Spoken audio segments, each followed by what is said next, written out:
Thank you so much for taking the time to speak with us today.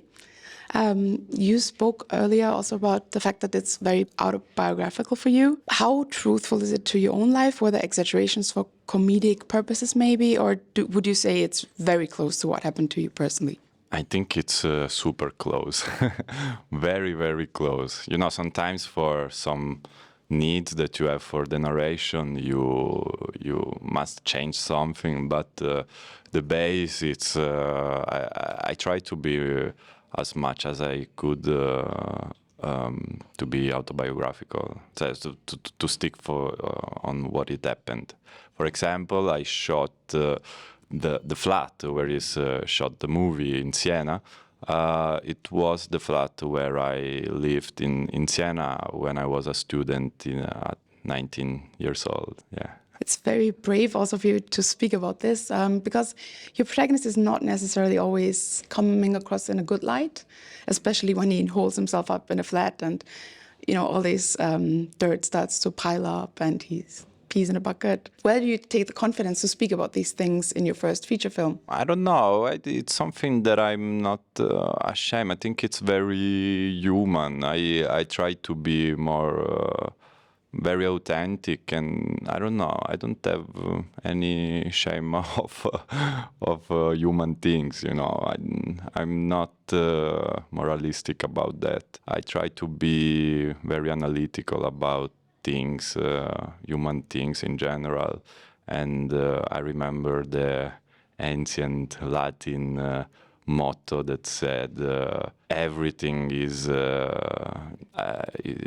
human, and every action, it's part of humanity, even the worst. Yes, and speaking of moralistic, your protagonist also tries to find some sense of morality in his conservative views on Italian language and literature. Is this also something that you experienced? Yes, I was very obsessed with this kind of literature that was pre-20th century. And yeah, in that literature you could have find, very strict moralistic stuff.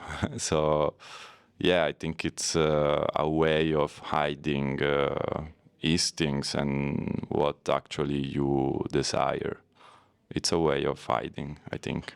And you worked as I think, camera assistant on Luca Guadagnino's projects? More as a assistant to director, and yeah, I did some. I was an operator, but it was a short that was shot with the iPhone, so not very technical about it.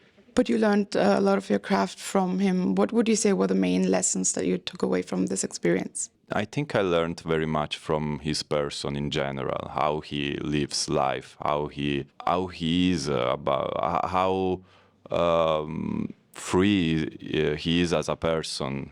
I think that was necessary for me and for a director to be as much as you can free as a person, free from social, things or in general, And you also took over his editor, Marco Costa. He edited your project. I met Marco during We Are Who We Are. That was my first job in a movie set. And he was a kid of 27 years old. I was 23. And we were very friendly and we were friends at the end.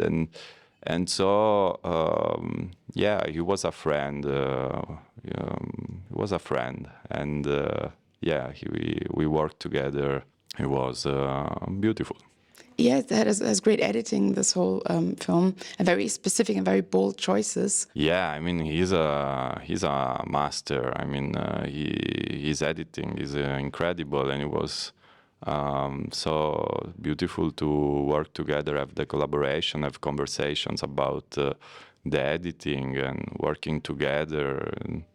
It was joyful. Did you have any visual or stylistic references? Yeah, many. I love Japanese cinema from 80s and 90s, Fukasaku and Takashi Miike. I love Hong Kong. I love poliziotteschi. I love Italian horror movies from 70s and 60s, Mario Bava. I love Peckinpah. I love many directors. I love directors in general. Great. Thank you so much for Thank taking you. time.